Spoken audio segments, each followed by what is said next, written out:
ప్రభుత్వ ఉద్యోగులకు ప్రతి నెల మొదటి తారీఖు నాడే జీతాలు ఇస్తూ నిరుద్యోగ సమస్యను పరిష్కరించడానికి ప్రభుత్వంలో ఉన్న ఖాళీలను 30,000 ప్రభుత్వ ఉద్యోగాలు 90 రోజుల్లో నిరుద్యోగులకు ఇచ్చి నిరుద్యోగ యువకులని ఆదుకున్న గ్రూప్ 1, గ్రూప్ 2, గ్రూప్ 3తో పాటు డిఎస్సిలో 11,000 ఉద్యోగాలు ఇచ్చి సంవత్సరం తిరిగే లోపలనే 65,000 ఉద్యోగాలు ఇవ్వడానికి ఇవాళ కాంగ్రెస్ పార్టీ ప్రణాళికలు చేసింది సోదరులారా.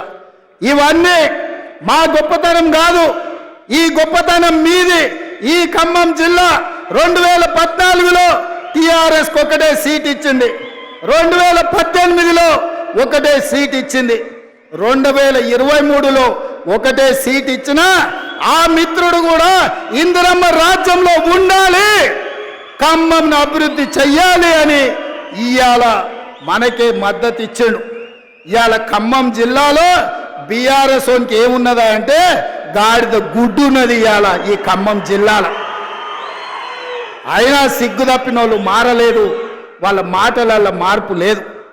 పొద్దున్న లేస్తే కొత్త బిచ్చగాడు పొద్దు గుర్తెరగాడు అన్నట్టుగా అబద్ధాలు చెప్పుకుంటా బామ్మార్దులు తిరుగుతున్నారు. అందుకే మిత్రులారా, కాంగ్రెస్ పార్టీ కార్యకర్తలు, ముఖ్యంగా ఖమ్మం జిల్లా కార్యకర్తలు మీరు అండగా నిలబడండి. బీఆర్ఎస్ను బద్దలు కొట్టి బొందబెట్టే బాధ్యత నాది. మీ సోదరుడిగా, మీ అన్నగా మీకు మాటిస్తున్నా, ఈ తెలంగాణ రాష్ట్రంలో సమూలంగా నేల మట్టంగా పెకిలించి బంగాళాఖాతంలో బీఆర్ఎస్ను ఇసిరేసే బాధ్యత నేను తీసుకుంటా.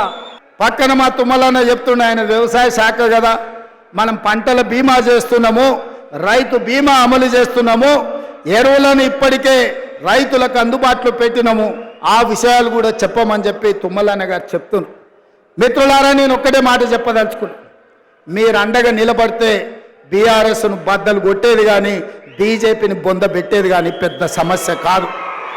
ఈ తెలంగాణ రాష్ట్రంలో బీజేపీకి జగా లేదు. మన ఎన్నికల్లో ప్రజలు 8 సీట్లు ఇచ్చిండ్రు, బడ్జెట్లో బీజేపీ వాళ్ళు గాడిద గుడ్డి ఇచ్చిండ్రు. మనకు తెలంగాణ ప్రజలు 8 సీట్లు ఇస్తే నరేంద్ర మోడీ గారికి బీజేపీ వాళ్ళు తెలంగాణకు గాడిద గుడ్డి ఇచ్చిండ్రు. అందుకే ఈ తెలంగాణ అభివృద్ధి జరగాలన్నా, ఈ తెలంగాణలో ఎడారులుగా మారిన భూములు పసిడి పంటలతో పచ్చగా విలసిల్లాలి అంటే ఇందిరమ్మ రాజ్యం రావాలి. పాలమూరులో పాలమూరు రంగారెడ్డి ఎత్తిపోతల ప్రాజెక్టు పూర్తి కావాలి, నల్లగొండలో ఎస్ఎల్బిసి టన్నెల్ పూర్తి కావాలి, ఖమ్మం జిల్లాలో సీతారామ సాగర్ ప్రాజెక్టును పూర్తి చెయ్యాలి. ఇవి పూర్తి చేసినాడే ఇవాళ తెలంగాణ సస్యశ్యామలం అవుతుంది. ఈ తెలంగాణ రైతుల కళ్ళల్లో ఆనందం చూస్తాం.